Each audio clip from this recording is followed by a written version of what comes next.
Hello, a very warm welcome to everyone. Good evening. Welcome back to AFC Newsday. It's brilliant to be back here again. You know, we're back on the grind. We're back on the Arsenal grind, talking about the Gunners and everything going around with Arsenal. We're back for a big preview. Arsenal versus Liverpool. They're going to be playing on Sunday at 4:30 kickoff at the Emirates. I'm really looking forward to it. If you're looking forward to it, let us know below. Really excited for this one. Matt will be joining us later. But in the meantime, it's a special guest, and I believe now our most reoccurring guest, the absolute legend himself. It's Yembele. Yembele, welcome back to the channel, my friend. It's just so good to see you. Yeah, good to see you, mate. How are you doing? I can't believe it. I'm your most reoccurring guest. I know. It says something about it you. Now on two podcasts now, you know. So shout out to Faisal. Faisal knows I'm snaking him at the moment. He's not particularly happy, but yeah, no, it's a pleasure to be here, mate. I'm glad I'm able to chat about a big game. Big game. You're going to be there? I mean, is it even a question? Of course, I'm going to be there. You know, it's. Oh, I can't say I'm not. We will talk about this obviously, but I can't say I'm not. I'm not scared a little bit. Not scared a little bit. Okay, talk to me. I'm probably cacking it right now. Honestly. Talk to me. Where's the anxiety coming from? Let's find the root of the problem. Oh, I don't know. That they absolutely ripped Chelsea apart with ease. It didn't even look like they were trying without Salah as well. Let's not, dampen that one. It was unreal. I mean, Chelsea are not in any great shape themselves, but the way they did it so easily and just their form. Look, you can't argue with where they are. Everyone thought, oh, they'll drop away. They're not ready yet. They're in transition, but they are absolutely there, and they are, performing at such a high level. You can't not give credit to them, and Jurgen Klopp as well, who, probably has provided that extra motivation by saying, "I'm leaving at the end of the year." It's given them an extra boost to send their manager out on a high. Does the fact this is at home and at the Emirates rather than at Anfield give you a little bit more confidence? No. No. No, fair enough. The fact is, look, I think we can talk about this as well. The atmosphere at the Emirates has changed. It's not what it was last season. I'm not saying it's died off completely, but it doesn't feel like the fortress or the atmosphere. I'm really hoping that it is this weekend. But I've just seen on X, and I don't know if you saw it, the tifo that the Ashburton Army were planning, I think they're not allowing it now for whatever reason. I just think there's a few things the club are doing a little bit wrong in their interaction with the fans to create an atmosphere, and it seems to have backfired a little bit, with the ballot, the allocation of tickets, whatever, and it has affected things. And I think that the Emirates is not as atmospheric as it was last year. Maybe that's just because the demographic has changed slightly, but this weekend. Again, I can't argue with Liverpool's record. It's been phenomenal. It's how they've gone about it, the attacking. They seem to have forgotten. That they don't need it. They need a defensive midfielder because it's absolutely working right now. So I am concerned. I still think we have good weapons, but we can talk about this. Our scoring form is worrying still. I think. There are still signs that we struggle. And Nottingham Forest, although a good victory, just showed that we are still struggling to fashion and, create, clear-cut chances. Sure, yeah. I mean, well, it is a big test against Liverpool. My name's Dan George. This is Yembele. Here you go. I'm leaning this way. We're here and we are previewing this big game. This channel is AFC Newsday. If you're watching for the first time, any support, any comments, likes, subscribe to our channel. We really do appreciate this. And the person I do these videos with has been kind enough to join us, and it is Mr. Matt himself. Matt, welcome. Hey, welcome. Man, how you doing? Yeah, not too bad, thank you. Pretty busy. Just finished my dinner. How are we? Like I said, I am cacking it. Honestly, I can't lie. All I'm thinking about this weekend is Sunday 4:30. Is it 4:30 or 4 o'clock? I can never tell anymore. 4:30, yeah. 4:30 kickoff. 4:30. Right. Plus, I'm having wings before that just to really add to the wings from where? It's called That Wing Place. It's on Holloway Road. So I'm going with a friend of mine who I've known. Wow. I don't know anything about it. I just know that it's wings. I'm a bit of a fat That's ass, what you need. and I can't wait for it. Honestly, if we lose and I've eaten 20 wings and they're good wings, I call that a win all day Is long. that is that the best wings? That wing I don't place? know. No? Do you know Okay. what? Next time I will give you my honest. I'll go on X afterwards and give you my honest opinion. They do there's not many wings in there. There's like the buffalo, Okay. Korean, the standard kind of stuff. And I'm intrigued Barbecue? enough that I will. I'll give you my review afterwards and let you know. Nice. It's on Holloway Okay. Road, so it's near to the Arsenal. We'll look forward to it. Might have to try it next time. And Matt, obviously, important question. What was for dinner? And Yes, very important. So, you ready? No. no, not not. You Come make on, it come as on, well. Matt. Come on, just give it straight to us. You got to give it to a Straight chefy as well. Very give us a real description. Really describe the elements and make us want the dinner. All right. So we got some homemade challah with some salmon, some salad on the side, some succulent salmon. Then you got a main course. You got a main course with salmon pastry, creamy salmon pastry, very creamy, roast potatoes, and bit of veg. And there you go. A bit of veg. Come on, man. You can do Nice. better than A that. bit of Come on. veg. Oh, Okay, some fantastic, incredible peas and sweet corn. there you go. There you go. This, Beautiful. ladies and gentlemen, is content that you can get here on AFC Newsday. Where else are you getting that? That's all I'm saying. You don't get Where it. else? You don't get it. You get dating analogies. You get so much here. Honestly, everything here on AFC Newsday. Myself and Matt, we host this channel, so please, if you want to stick around, follow us, subscribe to us. We really appreciate it. Arsenal versus Liverpool, 4:30 kickoff at the Emirates Stadium on Sunday. Let's get some team news because Arsenal midfielder Thomas Partey has suffered a setback in his bid to return from a thigh injury. Takahiro Tomiyasu remains on international duty with Japan. But Gabriel Jesus is fit after a minor knee issue. That's Arsenal side. We'll talk about Liverpool in a second. But Thomas Partey, I saw this news and it shouldn't get me this much, but it really frustrated me when I saw that Thomas Partey is going to be out for longer. I didn't necessarily expect him to play a big role in this game, but he's just been out for so long now. And the difference he can make in this Arsenal side is, he can make a big difference in this Arsenal side. How did you feel when you saw the news that he suffered another setback? I wouldn't say disappointed. You half expect it at the moment. The man's not been fit.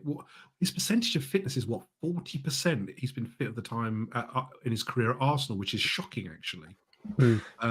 Given that,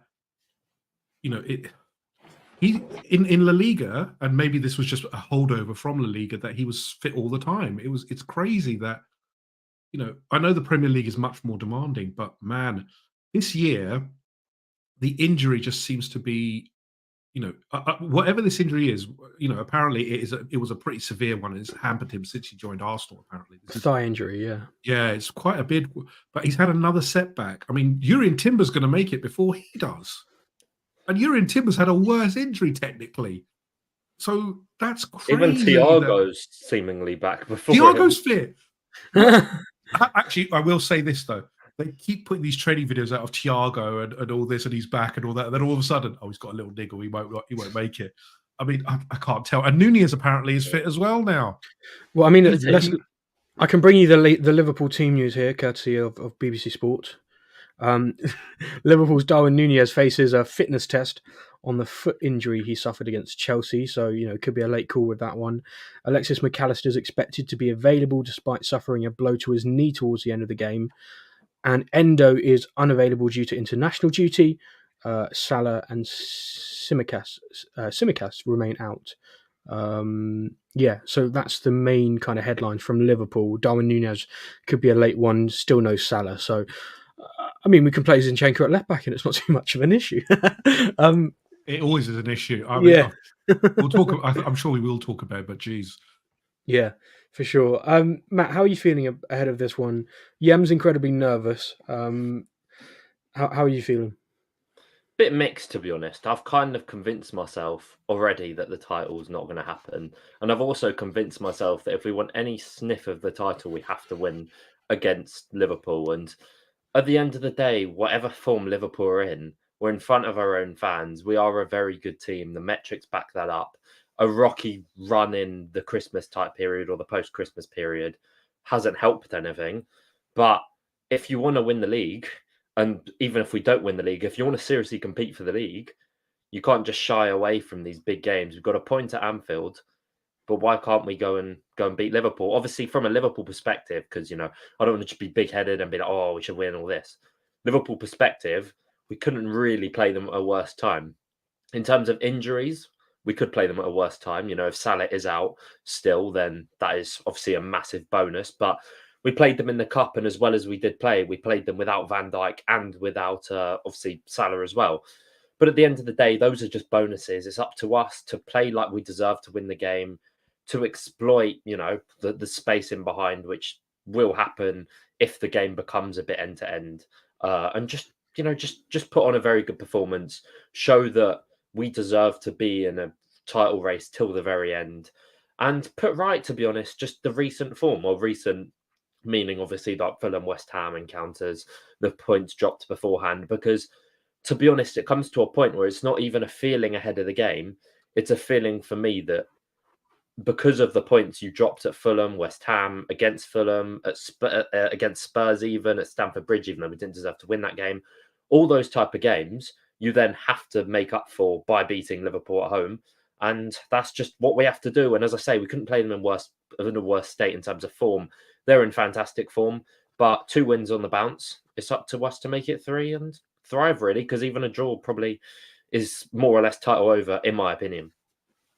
Ooh, I don't know about that. I mean, title over already. It's still Arsenal are still only 5 points off Liverpool at the top. So 8 points off if they lose. I don't know. Title over, is it too soon? I don't know. Comment down below if you agree or disagree with that one. But I mean, to bring you some stats and facts on this game, this will be the 5th fixture in English League history to be played 200 times. Arsenal have only won 2 of the last 17 games against Liverpool, with both coming at the Emirates in July 2020. Brilliant game that was. And in October 2022, that game was great as well. The Gunners haven't kept a clean sheet in any of the previous 16 top flight meetings, conceding 44 goals. So, I mean, the stats there continues to just kind of not favour Arsenal in this one. Jurgen Klopp has scored, well, not Jurgen Klopp, but Liverpool have scored 53 times against Arsenal in all competitions under Jurgen Klopp. 8 more goals than they have versus any other opponent. And the Premier League matches between Arsenal and Liverpool have produced a record 186 goals. So you're guaranteed over 2 goals, I reckon, in this game, if you're a betting man. But if not, then, expect goals. I think it's going to be a good one. Yam, do you have faith in the Arsenal defence that they can keep out Liverpool's attack? I mean, a lot depends on who's fit, but someone like Diogo Jota he always seems to turn up against Arsenal, doesn't he? Yeah, I mean, he's got a very big... over the years, Liverpool have had that one player that always does something. Before it was Roberto Firmino, who used to turn up. Even in his last game, he turned up and he scored. It's so frustrating. Look, we have to respect Liverpool and their attacking components. Even with Salah out, you've got Harvey Elliott, you've got Gakpo, you've got Luis Diaz, who on his day is a fantastic player. Darwin Núñez, if he is fit.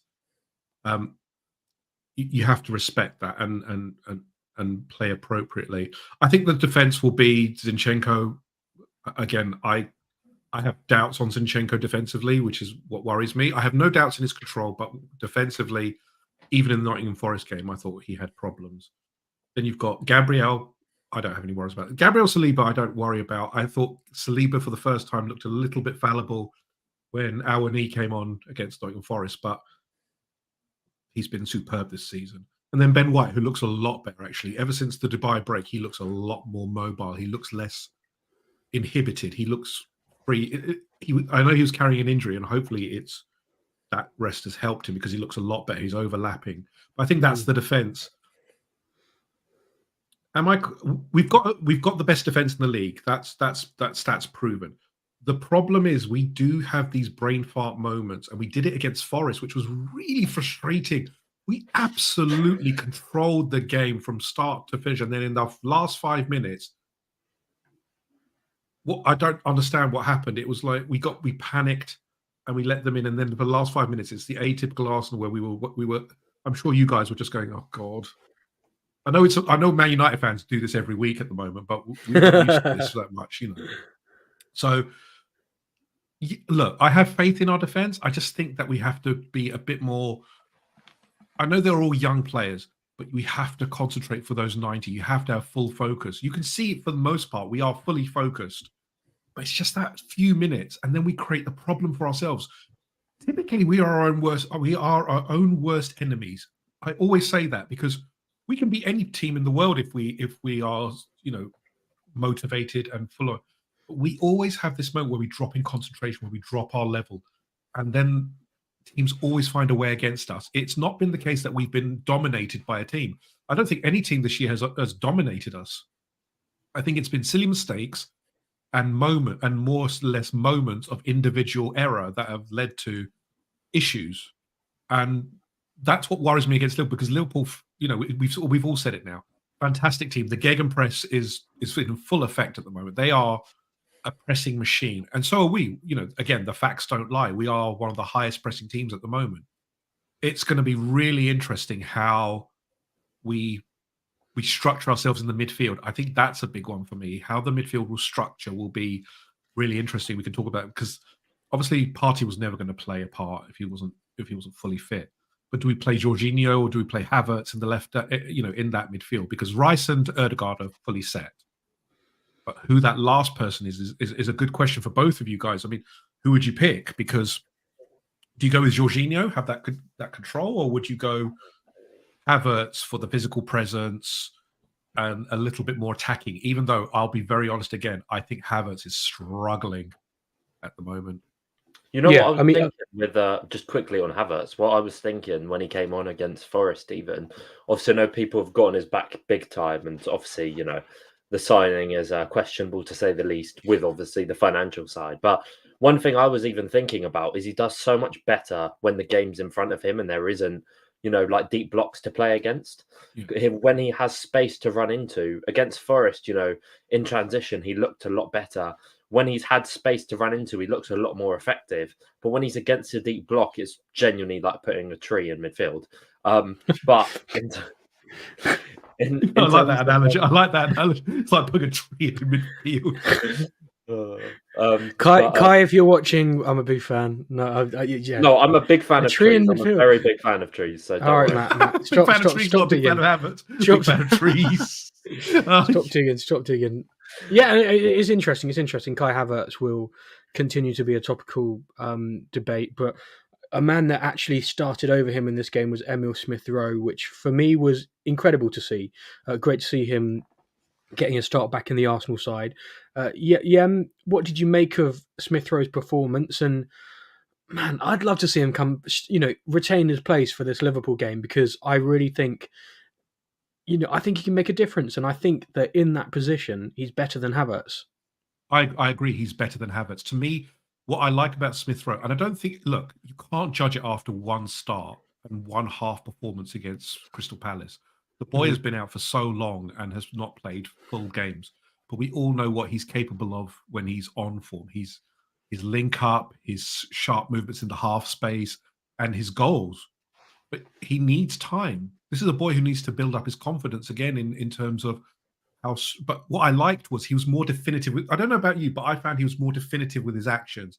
It's not half-hearted. It's not weak. It's more, I know what to do. I know how to move this ball on. He got a little bit lost towards the end of the game, but he was tired. You could tell that. Yeah, I would expect that. But I'm really rooting for ESR. I want him to succeed at Arsenal. I know what he's capable of. I think we all are. I think I haven't seen anything on X which says I don't like ESR. Everyone is rooting for him because they know he's one of our own.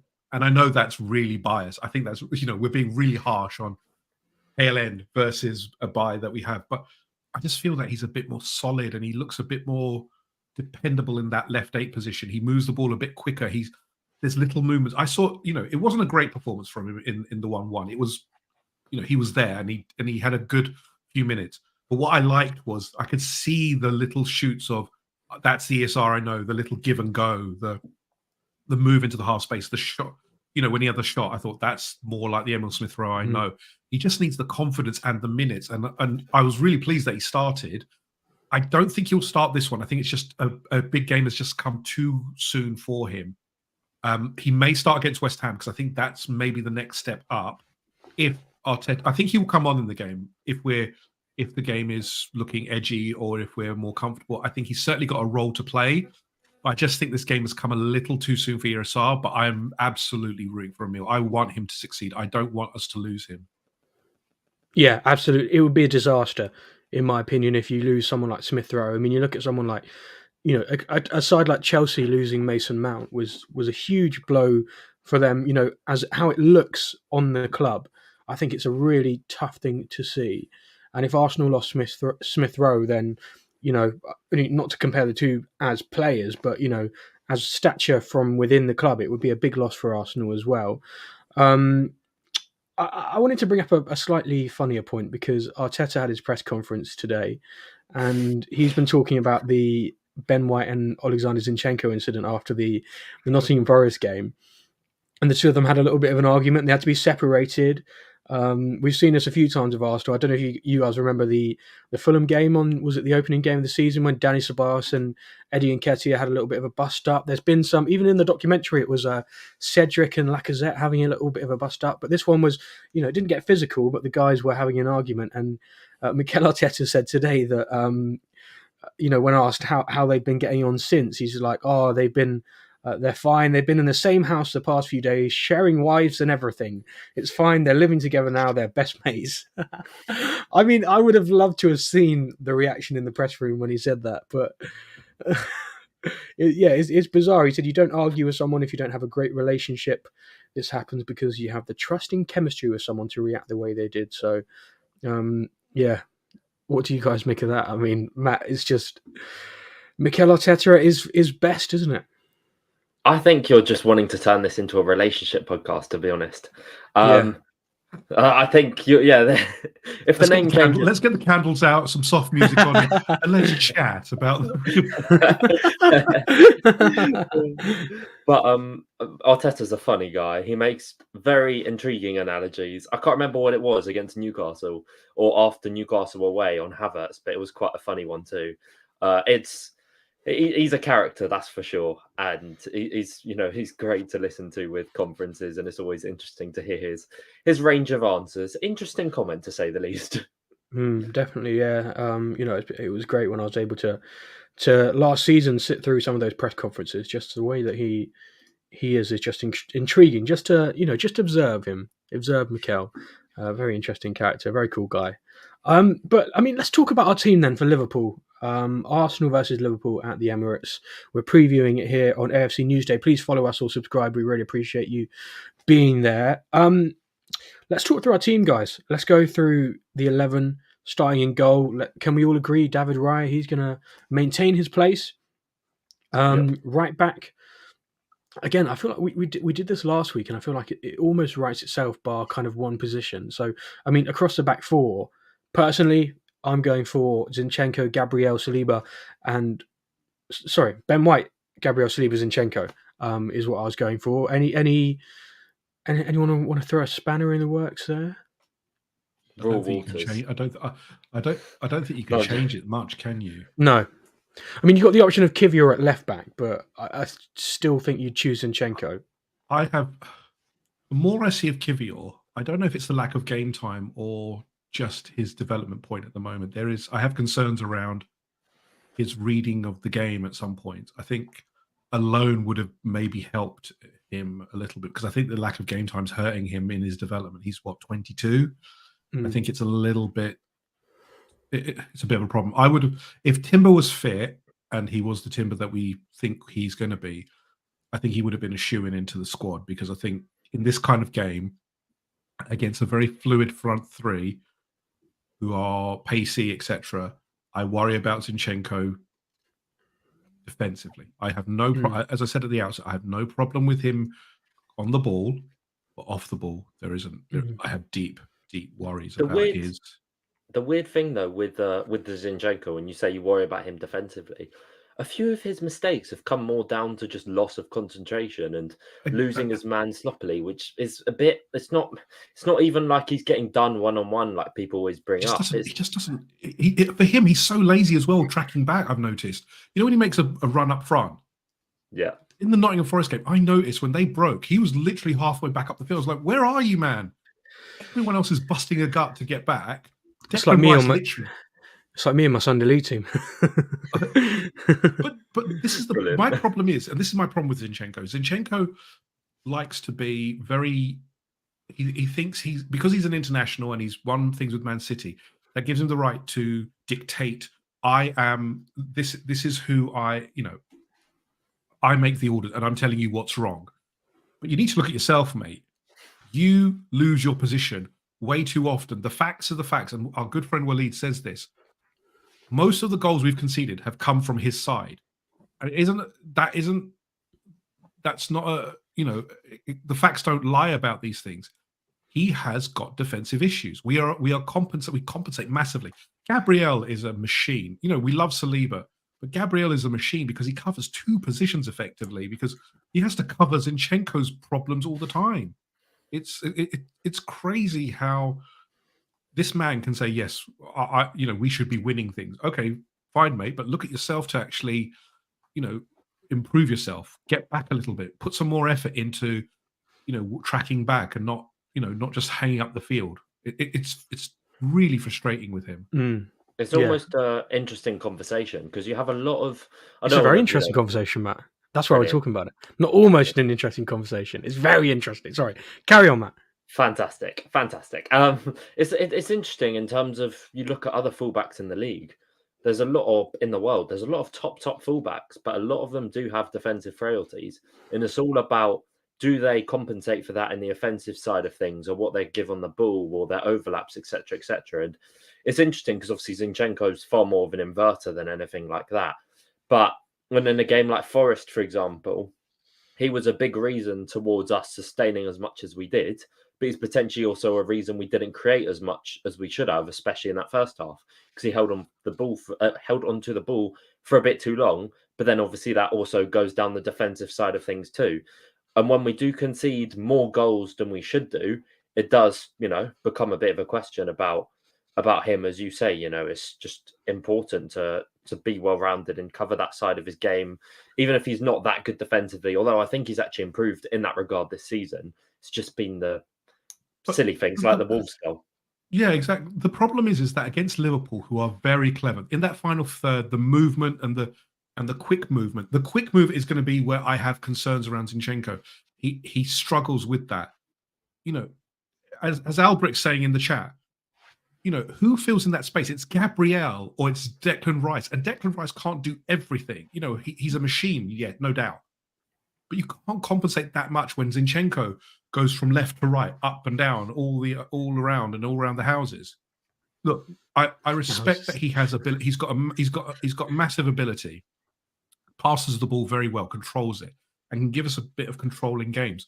But he wanders too much, and it creates too many gaps in that left side gets exposed way too often, because Gabriel Martinelli does track back, but that's not supposed to be his game. His game is up front. He should be on the wing, hugging it. I think it might be Bradley this weekend. I don't think Trent's fit. Is Trent fit? I think Trent would be fit. He came on against Chelsea. I think he will be, because there's nothing that says on the excellent BBC Sport website anything about Trent. So, great. So there's another problem that we got. In that Trent, you have to respect. Look, he's not the world's best right back by any means, but his ball striking and passing is unreal. And he, when you look at it as an inverter against inverter, Trent for me offers more, because his delivery and his shot selection is superb. Well, Matt said the other day that on a TikTok, which I liked, and I follow Matt on TikTok, so everyone else should as well. He said that Trent, we should potentially start to consider Trent as one of the best players in the world, potentially, based off his ability.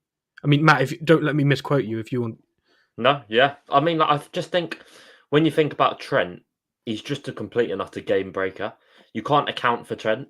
So, you can play so many top players and you can take them out of the game to an extent. They could go put one top corner out of nowhere, your Mbappe's or whatever else. But you could largely take, some top attackers out the game.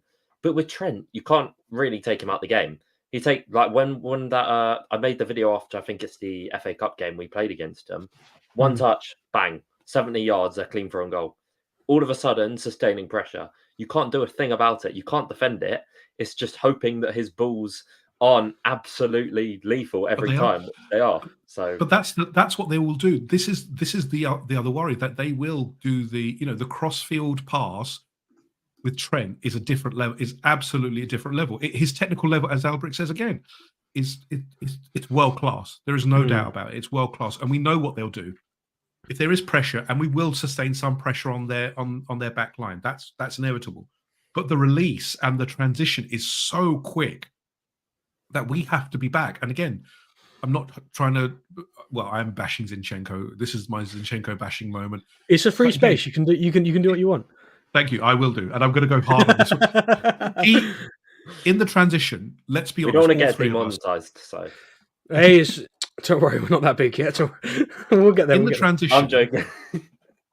Are with that crossfield ball, etc., etc.? Would you say Zinchenko is absolutely going to be tracking back quick enough to be back in position? No. No. I think it's going to. It's a challenge.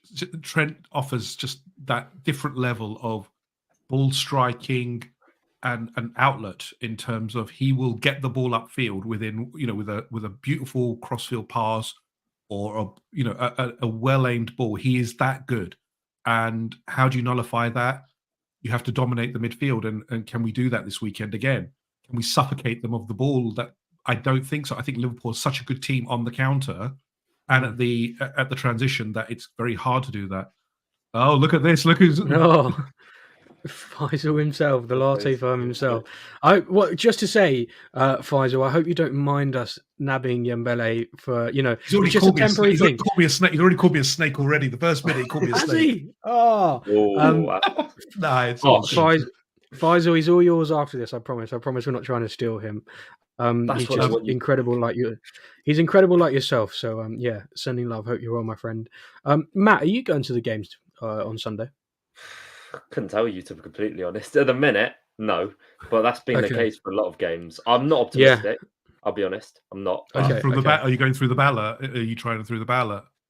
I think my friend's entered me into all of them. I forget every single time, so hopefully he has, because otherwise I can't access the exchange. But no, it's again, the ballot still causes issues, doesn't it? I think with the club, I've given up with it. I've given up with it personally. We'll wait and see. Yeah, we'll wait and see with that one, Matt. But yeah, we've strayed away from our 11 we were doing. So we've gone for David Raya. We've gone for the standard back four of Ben White on the right back, Zinchenko on the left back, and then you've got Gabriel and Saliba as the centre back partnership.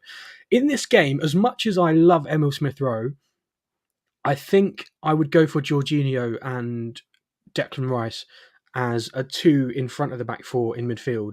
How do we feel about that, gents? I like it as well. I think it just gives us that bit more control in the midfield.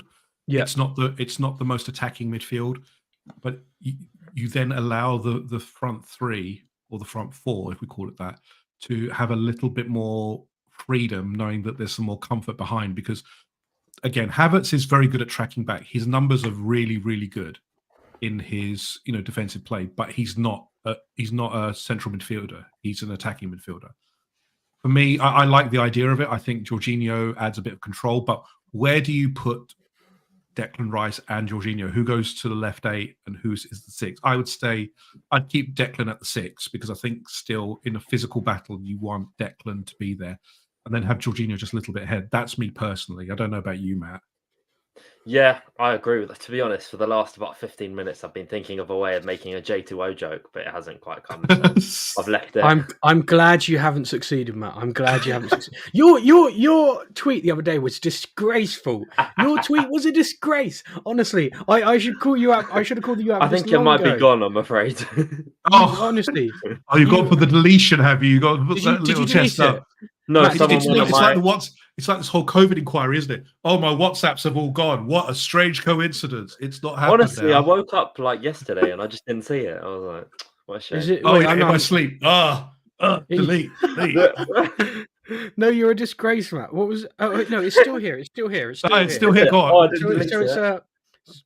So it's a Watford fan online called Frey. Frey has tweeted a picture of herself in a Watford jersey. Yeah, in front. Yeah, no comment. And then she said, "Wednesday away. Don't mind if I do." As in, I assume Watford played Sheffield Wednesday. Don't mind if I do. And young Matthew has quote tweeted this saying, "Weekends looking at their fixture list. Wednesday Got a away. laugh. Don't mind Have if I that, do." Dan. Have that, Dan. Have that. And I just replied with delete. Which is You what know Matt's what? trying to do. I'm trying to I'm trying to develop a serious reputation, and I'm A serious reputation. A serious, but I honestly, can't Matt, that help was a myself with disgrace. bad jokes. I can't. That I'm afraid. honestly, Like, honestly, some of the stuff you come out with is, yeah. I well, will you call could you say out for it's it. a disgrace, but you laughed. So, Yeah. which I think, obviously, yeah. I We'll leave it at that, Matt. We'll leave it to I think the court. on more of the football topic of side of things, I think something interesting I was just looking at is our lineup at Anfield, because you were mentioning obviously the whole Zinchenko dilemma and what he offers and all that stuff. We played the exact same team, we'll pretty much play on Sunday, with the exception of maybe Havertz as the left eight, which might happen again. But I think that's interesting because that game was far more of a basketball game than we probably ever wanted. So you could argue bringing in Jorginho reduces some of that. If it is a basketball type game, we were only really susceptible to one transition, which was the goal. Not to say we can't be susceptible to more. And obviously at home, you'd expect us to be more on the front for, playing in front of our fans. But I think it's interesting to think because we didn't sit back by any means at Anfield. We soaked up, of course, like you're going to. We'll probably have to do the same at the Emirates. But I think it's an interesting comparison or worth noting in terms of, the style of the game and the lineup we did play at Anfield with their best team or playing against their best team. The thing is that Liverpool will only know one way to play at the moment. They don't play tactically, etc. They are full blown. They will go for it, and I think at home we have to go for it as well. So it's going. I think like you, Matt. I think there is going to be a basketball element initially. The problem is that Liverpool have the weapons. We're struggling to score. Well, create, as I said at the outset, create meaningful chances. Palace, I think Palace are an awful team, and it's really sad how they're going. But Nottingham Forest showed you a little bit more of our problems are still there, unfortunately, that we won't horseshoe effectively. We couldn't find a way to break the low block. And when we did, the chances were a begging, and it was wasteful, I would say still. I feel like I have an interesting, just like a quick one on that Forest game. I was actually I got very drained in the first half because it's just very boring when you're not really creating many chances and, nothing's happening in the game. For a neutral, don't watch Arsenal against lower league teams unless we score early and then you might watch some good football. But I was relatively happy. I just thought the final action, we were a bit slow, which I know you could say for a lot of games, but I think we did break them down a lot of the time. We just didn't quite, take the chance which we should have taken. And I feel like recently it has been more just not great creating chance wise. And I thought that Forest game was better, particularly when it did open up. And it does seem a bit of an interesting thing, although it does feel a bit painful to watch as a fan sometimes. First half, you tire them out, because you're playing a deep block pretty much every week. Although I do think that Nuno deep block was especially deep in that first half. Oh, that was disgustingly deep. Yeah. I will say as well, Murillo was top notch. Actually, he was everywhere. But I don't know about you guys, but do you feel that every week one of the other opposition has a worldie? Effectively, it's either the goalkeeper or it's the central defender. One of them has a worldie, and it's I think this weekend we can. Apart from Crystal Palace, it won't be the deep block. It won't be the low block. Let's be honest. It will be. Yeah. One thing though worth noting though, for give it being Liverpool, I know you said they only have one way of playing, but I've also kind of been impressed with them not being as gung ho recently. That Chelsea game, I saw them. To be fair, recently it feels like a bit of a lie because Chelsea and Fulham completely lies to that point. But before then, ever since that game where they conceded 3 to Fulham, sorry, it's felt like they've been very, very tight at the back, and they've had that. Although they've always played a really high line and really heavy metal football, they've always had a really well organized block, which is so tight and difficult to penetrate.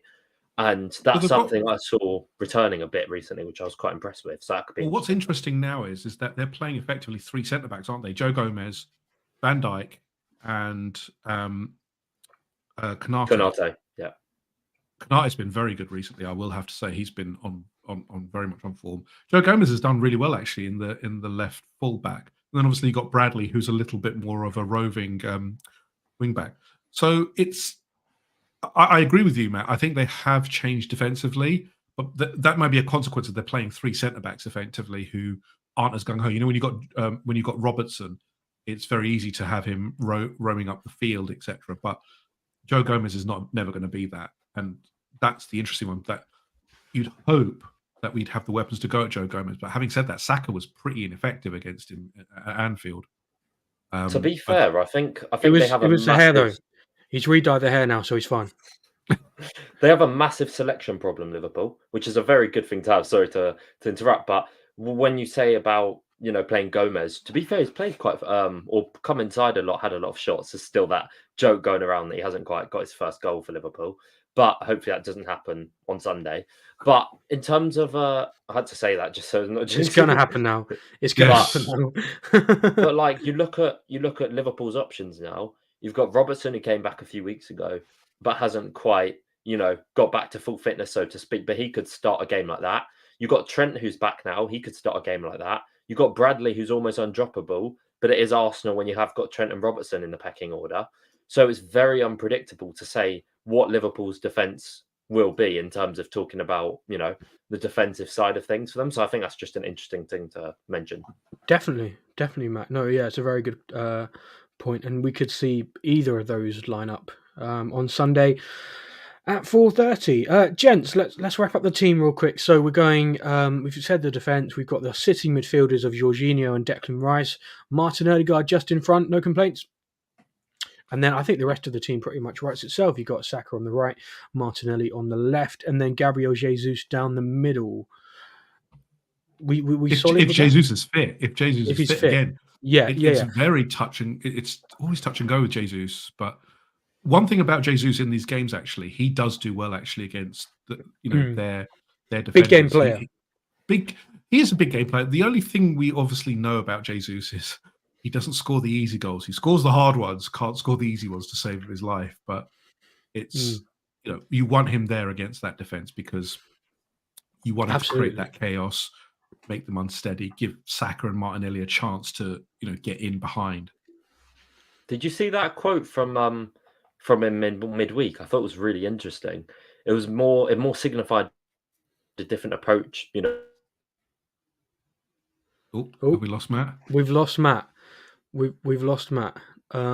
Give us 2 seconds. Yeah, I will remove him temporarily, just until I can see him moving again. He's probably still going, bless him. Hopefully not. I will message him. Yeah. You've dropped. There you go. Sorry, everyone. Matt's just disappeared there. He's still frozen from where I can see him underneath. Myself and Yem. Matt, you're back. What happened, Matt? What happened? You know what? When I first joined, it froze me and disconnected, but it only did that once. So I turned off my data, closed tabs. Might be because I've got a lot of tabs open and internet's playing up. But okay, what was I going to say? You were saying about a quote that you heard in midweek. Bang! Thank you. I was thinking, I saw a quote from Jesus midweek, which I thought was very interesting. It could potentially signify a different approach, that he didn't get beaten up about it when he missed that first chance. He went again. He kind of knew he was going to get more chances, and then he scored the goal. His celebration was lovely as well. By the way, random, big shout out to I forgot his name, someone Dyer at the end of the game who No, he's fantastic. Big shout out to I forgot his name. No, I can't remember his name. It's he did the post-match interview with JD Dyer. JD Dyer. Brilliant. Really enjoyed it. But yeah, he did the post-match interview. And he also mentioned about him, obviously he's been offside a lot more because he's playing a lot more on the last line. I've noticed that, yeah.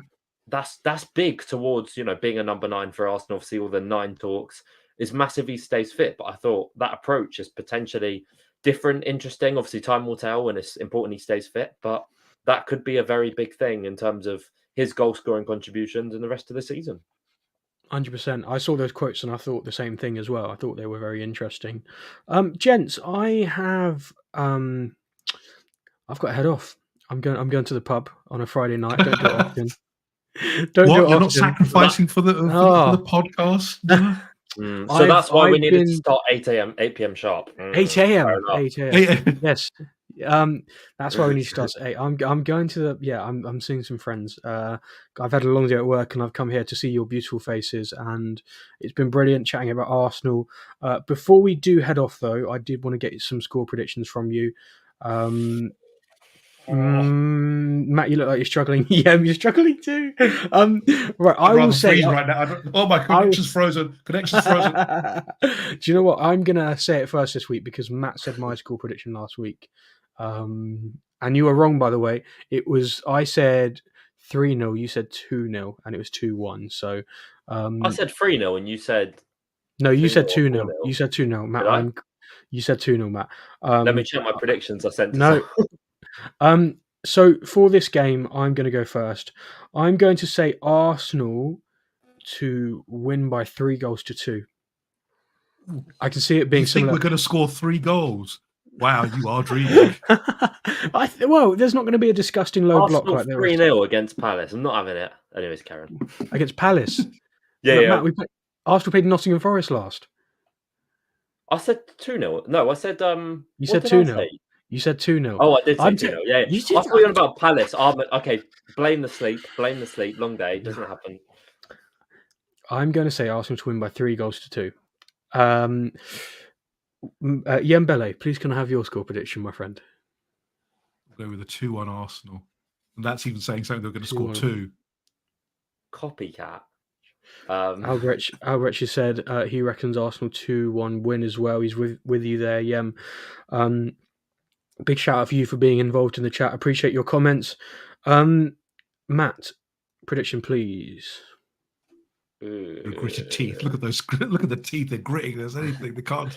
The problem is when we did this for City, I went really high scoring and it was really low scoring, and everyone expects this to be a really high scoring game, and it could be because Arsenal Liverpool I think is the highest scoring fixture out of any. Need a commercial break to decide. I haven't put much thought into it. Matt, we've not got all night, my friend. I've got to... Yeah, he's got people to see. He's got people to see. Sorry. Okay. We'll go for a. I'll go 2-1 as well. Kind of torn to 2-2, but I'll go 2-1. All that for just copying him. There you go. What do you want me to say? 4-0? Yeah, go for it. Why not? 4-0. Matt says 4-0. Yem says 2-1. 4 goals. Arsenal could actually score 4 goals. Arsenal. No, I don't know what I don't know. Goals. I don't know what's more interesting in that part of the comment Matt just made. The fact he thinks Arsenal will score 4 goals, or the fact that he thinks they'll keep a clean sheet at home. I know. Yeah, against Liverpool. Against Liverpool. Yeah, I know. Mental, right? Gents, it's been a pleasure. Thank you so much for your time, Yem. Matt, thank you as always. Everyone, I hope you have a great weekend. Whatever you're doing, enjoy your Saturday, and then the Arsenal are back on Sunday. Liverpool at the Emirates Stadium. Can't wait. Make sure you subscribe to AFC Newsday. Follow us for more on Twitter at AFC Newsday. Subscribe, like the video, and we'll catch you again next week.